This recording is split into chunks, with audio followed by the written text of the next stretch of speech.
Assalamualaikum warahmatullahi wabarakatuh. Perkenalkan, nama saya Amal, NIM 220112007. Baik, saya dari program studi peternakan Fakultas Pertanian Universitas Muhammadiyah Sriwijaya. Baik, di sini saya akan sedikit membahas keterkaitan antara metabolisme karbohidrat, lemak, dan protein. Baik, sebelumnya sebelum kita berangkat terhadap metabolisme karbohidrat, kita akan membahas dulu mengenai apa sih itu metabolisme. Jadi, metabolisme merupakan seluruh proses kimia yang terjadi di dalam tubuh makhluk hidup untuk mempertahankan kehidupan. Melalui metabolisme, zat gizi dari makanan diubah menjadi energi, bahan pembangun serta senyawa paling penting bagi fungsi fisiologis tubuh. Tiga zat gizi utama yang berperan dalam metabolisme energi adalah karbohidrat, protein, dan lemak. Pada video ini kita akan membahas secara detail bagaimana ketiga zat gizi tersebut di metabolisme dan saling berhubungan di dalam tubuh.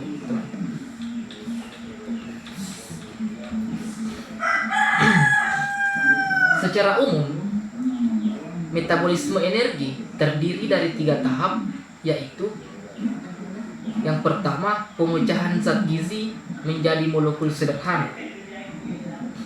Dan yang kedua, pembentukan asetil CoA. Dan yang ketiga, produksi energi melalui siklus Krebs dan fosforilasi oksidatif. Walaupun karbohidrat, protein, dan lemak memiliki jalur awal yang berbeda, tetapi ketiganya bertemu pada jalur metabolisme yang sama, yaitu di tingkat asetil CoA dan siklus Krebs. Baik, selanjutnya kita akan berangkat pada metabolisme karbohidrat, teman-teman. Apa sih itu karbohidrat? Jadi, karbohidrat merupakan sumber energi utama yang tercepat bagi tubuh, teman-teman. Karbohidrat dari makanan dicerna saluran pencernaan menjadi gula sederhana. Jadi, karbohidrat itu karbohidrat dari makanan dicerna di saluran pencernaan menjadi gula sederhana, menjadi terutama di glukosa.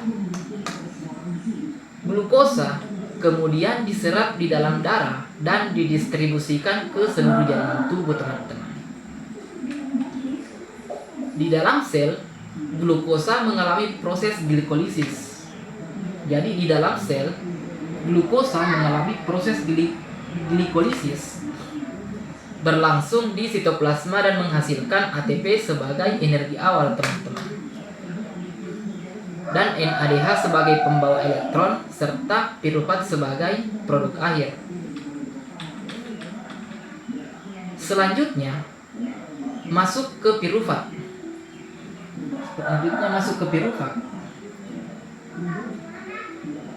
Dan mengalami proses dekarboksilasi oksidatif sehingga diubah menjadi asetil CoA.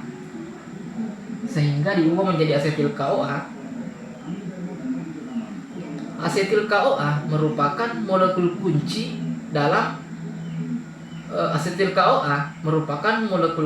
dalam metabolisme energi. Asetil CoA kemudian masuk ke siklus Krebs atau siklus asam sirat.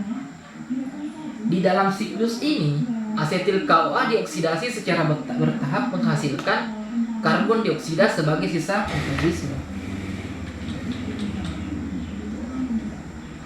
NADH dan FADH2 sebagai pembawa elektron serta sedikit ATP.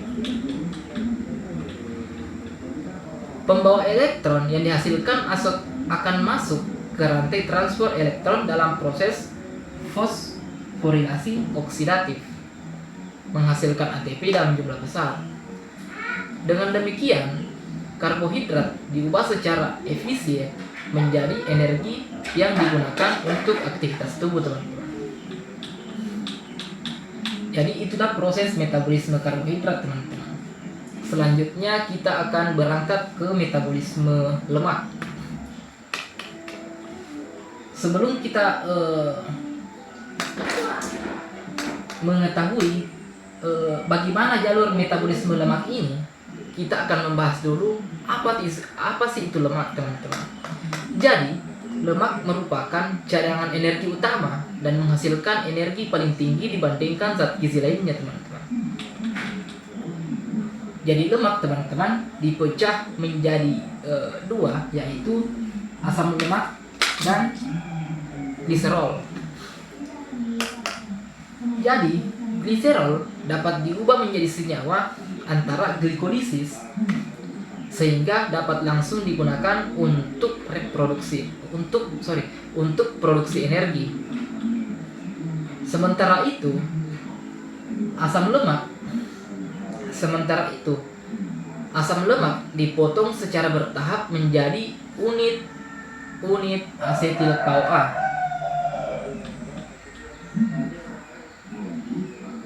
Selain asetil CoA, proses ini menghasilkan NADH dan FADH2. Asetil CoA hasil oksidasi beta kemudian masuk ke siklus Krebs.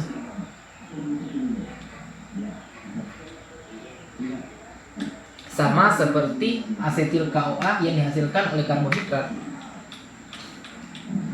Energi yang dihasilkan lemak sangat besar karena setiap molekul asam lemak menghasilkan banyak asetil CoA.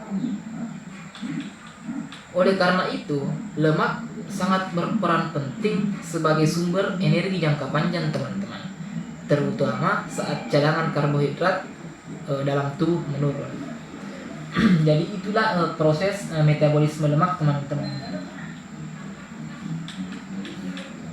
Selanjutnya kita berangkat pada metabolisme protein.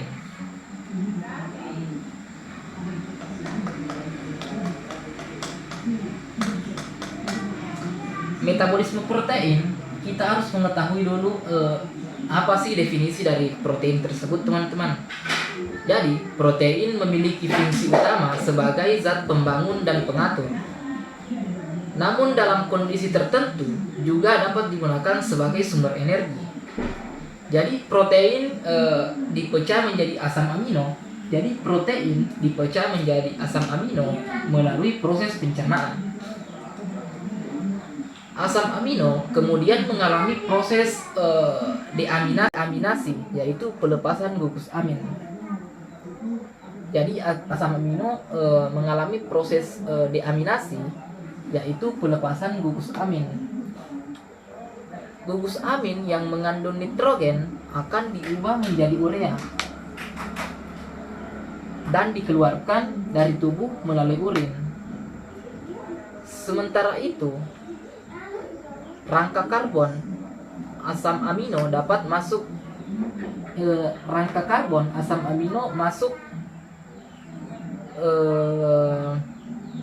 masuk ke glikolisis. Jadi asam amino masuk ke glikolisis diubah menjadi asetil CoA atau diubah menjadi asetil CoA atau langsung masuk ke siklus Krebs. Dengan demikian